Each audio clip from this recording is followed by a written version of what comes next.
ውይ የኔ ናት እንኩ የሚበላ ነው። እኔ ምግብ አልፈልግም። ምን? ብር ነው የምፈልገው። ብር? አዎ ብር። ይዙ ተቸግሮ ነው የሚሆነው። እንኩ ይኸው ማዘር። ይሄ ምን ያደርግልኛል? 10,000 ብር ነው የምፈልገው። 10,000 ብር? ሰው የተሰጠውን ተቀብሎ አመስግኖ ይሄዳል እንጂ።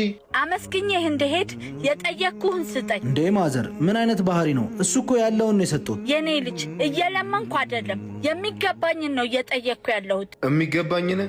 ከዚህ በፊት እንተዋውቃለን ወይስ ተመሳሳይቦት ነው? አንተ ሄኖክ አይደለህ የዚህ ጁስ ቤት ባለቤት? አዎ ነኝ።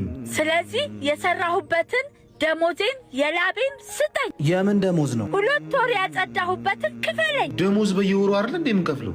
አለቃ ስልክ እየፈለገ ነው። ስማ አንተ ሳትከፍል ያስቀረው ደሞዝ አለ እንዴ? አረ ምንም የለም ቦስ፣ ለሁሉም ከፍለናል። ታዲያ እሳቸው ለምን ያልተከፈለው? ብዙ ጊዜ እሱ የለም እያልክ አመላለስከኝ። እኔ እኮ የዕለቴን ነው የምኖረው። አላሳዝንህም? በዚህ ዕድሜ ስታመላልሰኝ። የሚሉት እውነት ነው።